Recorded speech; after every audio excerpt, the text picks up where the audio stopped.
Tigyan. Amen. Good morning. At higit sa lahat, good morning po sa ating Diyos na buhay. Amen. Palakpakan po natin ang Panginoon. At good morning din sa mga ating mga bisita, no? Si Brother Wilson. So, wala, bahay pa lang kami dati sa Kalsita, no? So, lamay pa ko ito. Salamat sa Ginoo na igagaw din sila ni Pastora Marian. So, gamay rin ang kalibutan. No? Na mo dating ang panahon na magkakita ako dire. Amen?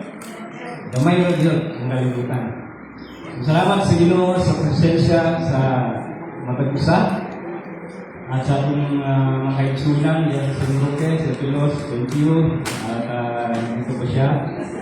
Salamat sa Lord at sa inyong lahat. Salamat sa Panginoon.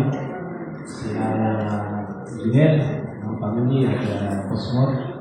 Sa lahat po nandito, si Pastor Mori. At salamat sa ilang may isugon, may hitong pangalagan sa inyo. Hindi sa ating mga youth, sila Marjon, at family na Latera. So, salamat sa Pastora. Good morning sa inyo, Sir Marvin. So, Lord, salamat Panginoon sa umaga ito. Kami po yung magpapasalamat, O God. Thank you so much, Lord, sa iyong presensya. Lord, kami Panginoon yung magpapasalamat, Lord, na ikaw ay ang kasama sa oras nito, Jesus. Lord, open our hearts, O God. Lord, our mind, Lord, to receive your word, O Hallelujah. Na ito Panginoon ay ito po Panginoon ay mag-ugat Panginoon to produce more Panginoon fruit, Lord, sa aming kinabuhi, Ginoo. Salamat, Ginoo, at sa kabuntagon karon, Ginoo, na hindi lamang ito, Lord, aming paminawon, Lord Jesus, not to hear only, Lord, but Lord, ito Panginoon ay aming sa buhay, Panginoon. Walk it daily, O God, hallelujah, yung salita, Panginoon, sa aming kinabuhi, Panginoon. Hayaan mo, Panginoon, na yung banal sa Espiritu Santo ang siyang kasama sa amin sa oras nito, O Jesus. Hallelujah. Salamat, Panginoon. At aming po pinag-itiwala, Panginoon, ang oras na ito hanggang sa kami, Panginoon, ay magka-hiwalay pansamantala. Salamat, Ama, sa mga oras na ito. In Jesus' name we pray. Amen. Amen. Hallelujah. So, salamat sa Ginoo, mga igsoon, at sama sa atong grabe na ho ang mga panghitabo sa atong paligid. Gusto rin ito sa damay sa atong mga panghitabo. Sabagat nagkaroon na po ng alliance, yung South Alliance, yung Russia, China, ganyan. So, lutsikan po kasi yan, sa Ezekiel chapter 15, makikita po natin yan. Saka yung North, NATO, So, talagang ang Biblia nagsasabi ng katotohanan. Amen? So, nangyayari na po yan. At yan po ay ayon sa prophecy, na talagang matatalo yung Lord. Kasi bibigyan ng leksyon ng Lord dahil sa sobra. Alam niyo naman ang buhay ng Amerika ngayon, di ba? Talagang lumalayo na sila sa Lord. Yung Europe, hindi na ang Diyos ang tinataas nila, Lord. So, talagang pinahintulukan lang po na talunin sila ayon sa prophecy. Okay? So, mahabang istorya po yan. So, salamat sa Lord, at alam naman natin yung mga nangyayari ngayon, na talagang ayon sa Biblia, mababatpat, sobrang kahirapan ang maranasan ng daigdig in the last days. Ito nga po itong panahon na ito. Saan po ba nagsimula yung last days? Doon po yun sa panahon ng mga apostol, hanggang karoon na lang. Diyan nagsisimula yung tinatawag ng last days, mga isuon. So, baka inisip nyo, layang na mo. Dili.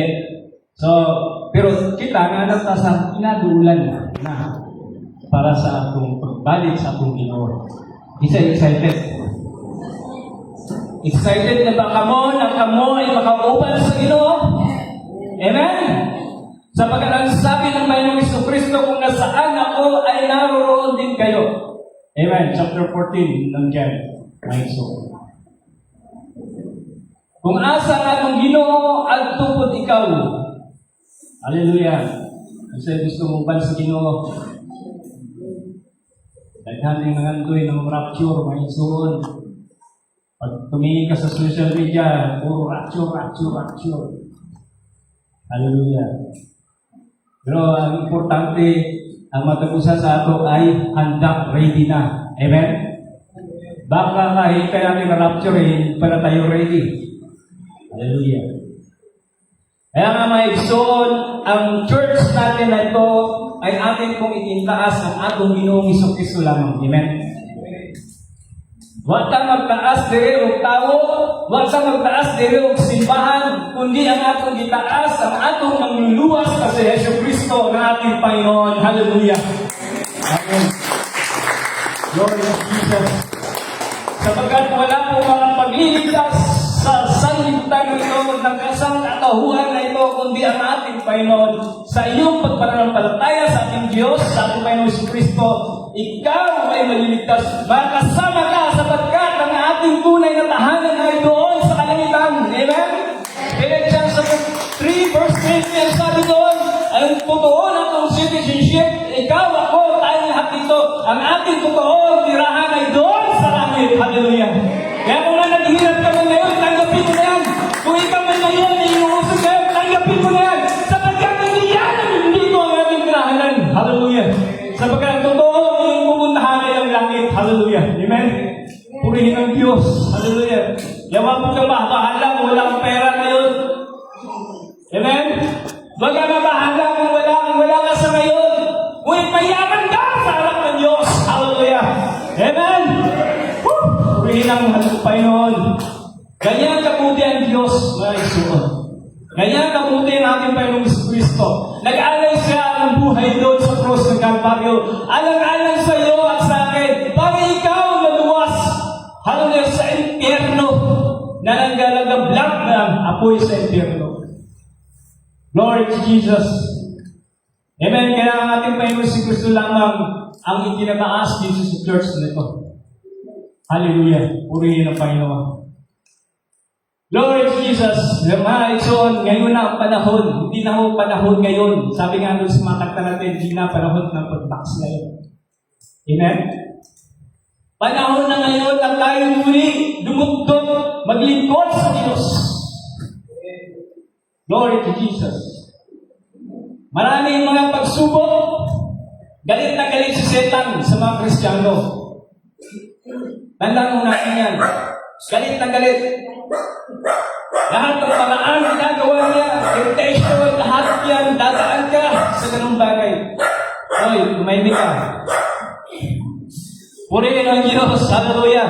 Sumaison. Sa umaga ngayon, ating pag-usapan ng gaya ng sa nating nabasa kanina sa Bible reading, doon sa Matthew chapter 20, verse 1 to 16, na kung saan pinapakita ng Diyos dyan ang kanyang pagiging generosity. So ating pag-usapan dito yung pagiging generosity ng Lord, the generosity of God's grace. Amen. Glory to Jesus. So, dyan po makikita natin, may isuon, kung saan ating balikan yung story or yung parable ng Panginoong Jesucristo tungkol doon sa vineyard or yung gitawag natin na ubasan para sa Amen. Kung sumunod kayo sa binasa, hindi ko na po muli babasahin sa mahaba yun. So, ating balikan ang sinasabi ng Panginoon dyan. Sapagkat, ang tao po, kung ating mabasa doon, may suot, ang tao po, meron po yung tinatawag na strong sense of fearness. Fearness. Kaya ba, madali ka matikod kung gialkansihan man ka. No? Madali na ka matikod o ka nang niluloko ka or nilalamangan ka. No? Makadali ka lang makasense of fearness. Fearness. I should say. No? So, madalas, nung bata pa tayo, di ba, sinasabi natin, parang, hindi naman fear yung mama na ako. Hindi fear yung isuo na ako. Hindi fear na akong iwiwan, mas pinangga pa ang karin akong isang gusto. So, yung sense of fearness, kasi isa sa pagiging Bisaya. So, makikita natin, bata pa lang tayo, nakaka-sense na tayo ng ganyan. Amen? So, isa ang sinasabi ko, I deserve more. Mas deserve pa ako kaysa iya. So, yan siya talaga ang isa sa ugali ng tao. Amen? Amen? Ugali na yung tao na laging nagreklamo. Dahil nga doon. So, mayroong isa, mas nagtrabaho pa ako, mas matindi pa yung ginawa ko. Bakit gano'n? Amen? So, sa Panginoon, so hindi po ganyan ang batayan. Amen? Hindi ganyan ang batayan. Kung anong makitaan nito sa atong ibasa, hindi ganyan ang batayan. Makita na ito sa atong pagpatuloy na pag-aaral. So, ang batayan ng Lord, may igsoon, sa kingdom, o sa kaharian ng Diyos, ay hindi po ganyan miniral. Hindi ganyan pinapaliral ng Diyos. Yung hindi ka-fears, hindi tayo, kasi, Bisaya, fearless? Hindi patas ba? Sa Tagalog, no? Hindi ganyan ang Diyos. Fearless.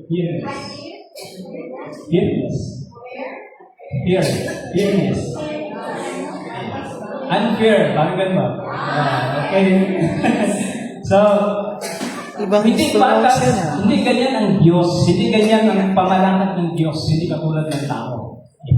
Amen? So, makikita ko natin yan doon sa ating binasa. So, ang sinasabi ng Panginoong Jesus, diyan pinapakita ng Lord, pinapakita ng Panginoong Kristo, challenge kung paano tayo mag-isip mahitungkol sa reward, justice, and grace. Amen. So, diyan sa story na yan, makikita natin dyan. So, in the parable of the workers, sabi ng Panginoong Kristo lang, for the kingdom of heaven is like a landowner who went out early in the morning, to hire workers for his vineyard. So, kaya, lumabas siya maaga, pumunta siya ng alas 9, umaga, may nakuha siya, para magtrabaho doon sa kanyang parasan. At pagdating ng alas 9, bumalik siya, lumabas ulit siya. At doon nakita niya mayroong mga nakatayo. Anong ginagawa niyo rito? Pumasok kayo doon sa parasan, magtrabaho kayo dito. So pagbalik na niya ng 9, ang tanghali, mayroon na naman, naghahanap na naman siya, at mayroon na naman siya nakuha laborer or yung worker. And then, pinasok na naman niya doon. Pumunta kayo doon, magtrabaho kayo doon. Hanggang alas 3, 9 hour at 3 p.m., sinasabi siya na meron na naman siya nakita at pinapunta na naman niya. Hanggang alas 5, pumunta ulit siya doon sa marketplace kung saan nandun nakatayo yung mga tao naghahanap ng trabaho. Pinapunta pa rin niya yung mayroon siya nakita doon. Alas 5, sino bang employer na pasundunin mo na isang oras na lang? Diba? Kasagaran din sa Pilipinas, mag-umpisa ng 8 to 5 p.m. Amen? Yan ang patakaran dito sa atin. Pero doon sa panahon nila, dito sa story na to, ng panahon na ito, ang sabi ng Panginoong Kristo, kahit alas 5, gibuha din ako siya. Ipatrabaho dito. So, para saan? Amen? So, sa panahon na yun, kasi nung tayo na yun, ng ating Panginoong Kristo, nung tayo na yun, ang mga worker ay nandiyan na yan sa palengke, nakatayo. Naghihintay na kasi kumuha nila. No? Pagka Gusto mo ng trabaho, punta ka lang doon, tayo-tayo ka lang doon, at may lalapit dyan. At pagdating doon, mga Ikson, ano nangyari? Hallelujah! Ayun. Noong time na sila ay susweldo, ano? Hallelujah. Noong time na sila ay magsweldo, ang ginawa, ang sabi ng may-ari ng palasan, hindi mo pa yung ang Diyos, nag-symbolize ng ating Diyos. So, ang may-ari, ang sabi, papuntahin mo nga dito, papilahin mo sila dyan. Unang mo pa bayaran yung atong buhang palpitin. So, pila sila. Anyan, pilang ganyan. Binayaran muna yung pumasok ng alas 5. Amen. So, parang pag tayo, iisipin natin, may mali. May mali. Kung tayo mag-isip. So, napilang yan, binayaran ng buo. Dinar, 1 dinar. So, pagdating doon sa huling-huli na, may isul, ngayon yan sa ating binasa, nag-expect po sila na mas mahal, mas malaki, yung madawat. Kaya, tibukan daw man sila nagtrabaho, di ba? Di ba? Tibukan daw sila nagtrabaho, so nag-expect siya na makatanggap ng mas higit pa doon sa huli. So, ano nangyari? Nagreklamo po sila. Sabi ng mga nauna, maghapon kami dito sa nakapasong araw. Maghapon kami dito, nagpagod kami dito. Maghapon kami dito na grabe ang init, among gidawat. Pero bayaran mo lang kami ng ganyan, 1 dinar. Pag-ios lang kami ni mo diha sa 1 hour lang ng trabaho. Naunsa mo ka? Ano? So, sabi ng sundun, yan tinatawag natin na naka-sense of forgiveness. So, ang sabi ng nagreklamo sila, may iso.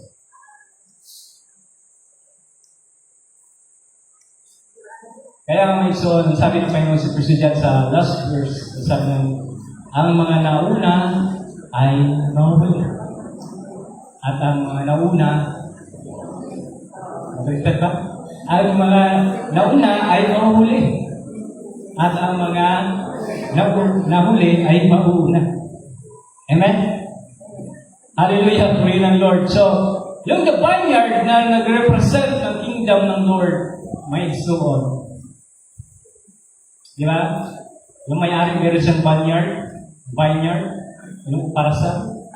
So, the kingdom of heaven is like, sabi ng Lord yan. So, ibig sabihin, yung vineyard is the kingdom of heaven. Hinahantiguhin tulad na ito. So, the vineyard represents the kingdom of God. God calls people into His kingdom at their very time. Hallelujah. Iba't ibang oras. Hallelujah. Minsan, bata ka pa, tinawag ka na ng Diyos. Nagtako ka na sa simbahan. Anak ka ng pastor, kasagaran, nagtako sa simbahan. Amen. Antod tumanda. Hallelujah.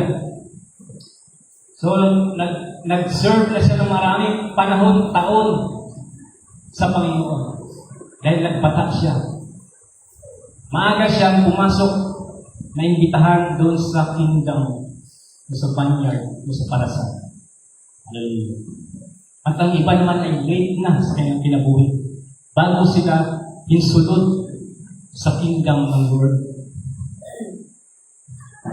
Ang iba naman nasa kalagitnaan, ang iba naman na buhay na lang, kunting hininga na lang, pero na-invite pa rin sila sa kingdom ng Lord. Nakapasok gihapon sila sa kingdom ng Lord dahil maharapin na siya mamatay pero tinanggap nila ang Panginoon. Amen? Purihin ang Panginoon. So, yan yung mga kapatid na ang importante ito sa parable na ito yung reward of salvation. Amen? Maaga ka man nakayas, Panginoon, maaga mo man na